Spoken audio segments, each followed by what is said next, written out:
current polls have Donald Trump over 280 electoral votes for this upcoming election. I've linked an article in the description that you can read more about it, but I really wanted to talk about this earlier. I was on X, but I was watching my daughter at the time, and I kept coming across these posts that said Donald Trump actually has no support whatsoever.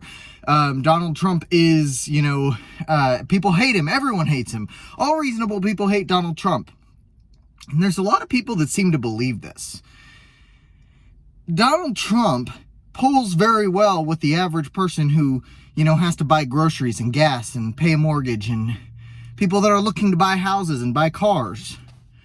Donald Trump polls very well with these people. And when I see someone say, well, nobody actually likes Donald Trump, he's a Russian asset and he's hated and he's a traitor and all of this, these people are out of touch. They don't know what they're talking about.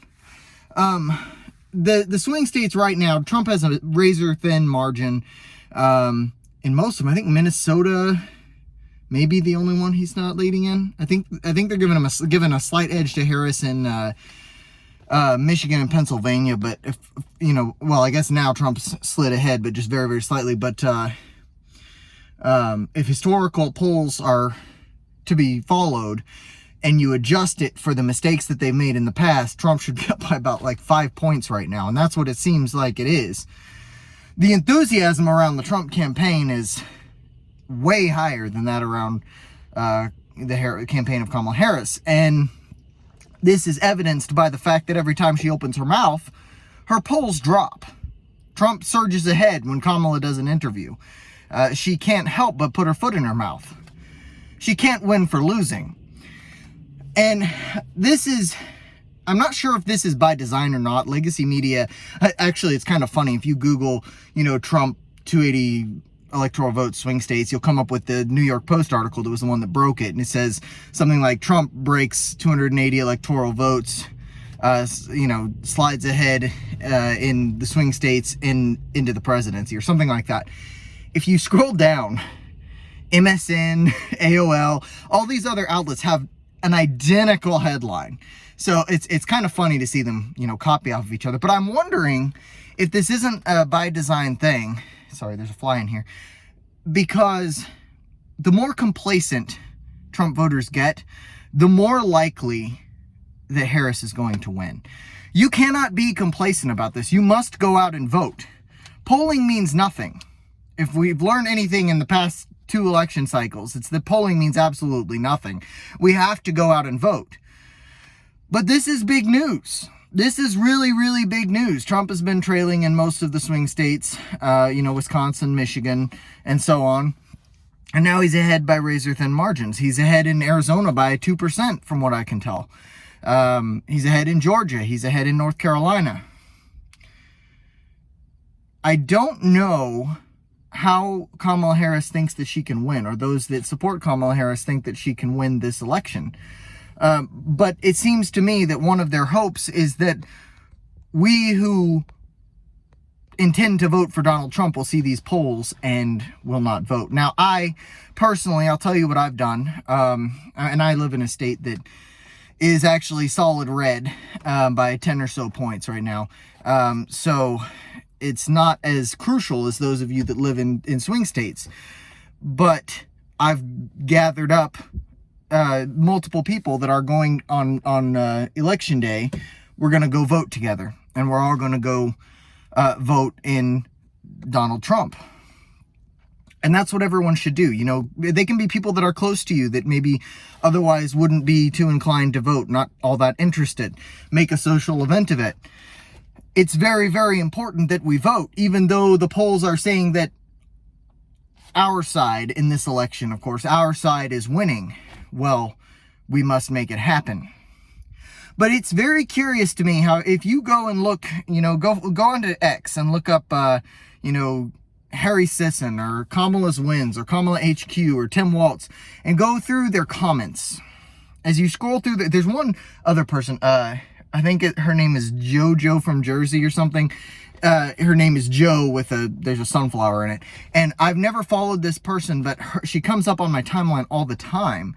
Very, very liberal, very crazy person. And if you read in her replies, you would think by reading through those that Trump was polling at 1%.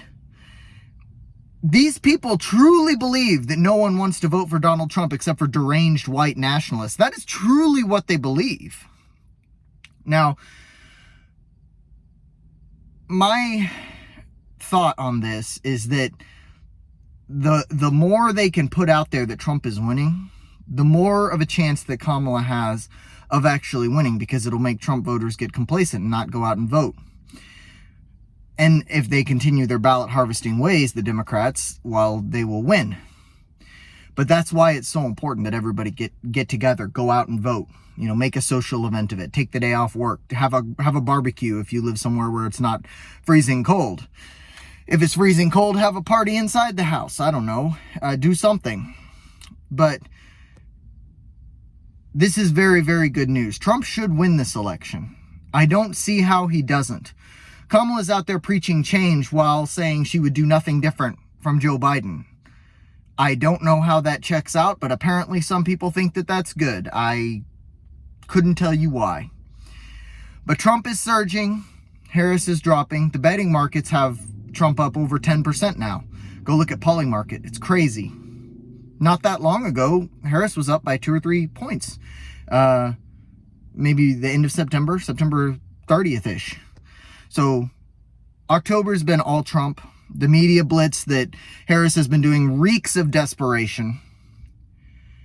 And Trump is almost doing a victory lap. He just did a rally in Colorado. I was actually just in Colorado, hiking at Rocky Mountain National Park. And I love that place. I used to live there. I miss Colorado, but my God, they're blue. But Trump is doing a rally. He just did a rally in Aurora, Colorado. And he's doing rallies in Madison Square Garden in New York and out in California. Is that a victory lap? I don't know, but Trump's not going to swing those states. But it's kind of crazy to me that he feels comfortable enough with and confident enough in his lead that he would go to those states that are very solid blue and highly unlikely to flip. I'm not sure what his reasoning is. I do like the fact that he went to Colorado. Colorado is not nearly as blue as California or New York. Or I shouldn't say it's not as entrenched blue. There's a lot of people in Colorado, at least from my experience, the people that I know, the people that I knew when I lived there, a lot of them would be willing to switch up sides and vote for Trump. Depending on how his demeanor was when he talked to them. Now, I haven't watched the rally. I don't know what it is, but there's something about people in Colorado that I definitely know. If you're a little less crazy when you talk to them, then they're more receptive to ideas. Maybe that's people everywhere, but Colorado especially so. I'm left of center, but I'm right of most people in Colorado, and I could have conversations, even back in 2015, 2016, 2017 when I lived out there, and talk about, well, I would support Donald Trump over Hillary Clinton. Here's why. And people would listen and they would agree. And we could have rational conversations about it. And I think Coloradans are much more receptive to that than Californians or New Yorkers historically seem to be. That might just be my personal perception, but again, I'm optimistic, especially because of what the Trump campaign is up to now. But anyway, polls are surging. I just left the gym. I feel great. I'm going to go home and eat something. If you like this video, give it a thumbs up. Please subscribe. I'm trying to grow the channel a little bit more. And hey, stay in shape. If you're not in shape, get there. It'll change your life, I promise. As a healthcare practitioner, get in shape, stay in shape. It'll save you from a lot of chronic diseases, particularly diabetes. And if you didn't know, Alzheimer's has been classified as into the same class of chronic disease as diabetes. We now know that the same issue that causes diabetes causes Alzheimer's. Alzheimer's is a horrendous, terrible disease. I work with people who have Alzheimer's all the time. And, as a healthcare practitioner, I can tell you confidently, if you get in shape, stay in shape, and, truthfully, just eat a little healthier, go for a walk. That's what it takes. Drop off a few extra pounds, get rid of that beer belly. You'll live a better, happier life. You won't feel as lethargic. You'll get around up into your 80s instead of, becoming debilitated in your 60s. So PSA right there. I feel great because I just left the gym, so I just wanted to say that. I'll talk to you guys next time. Goodbye.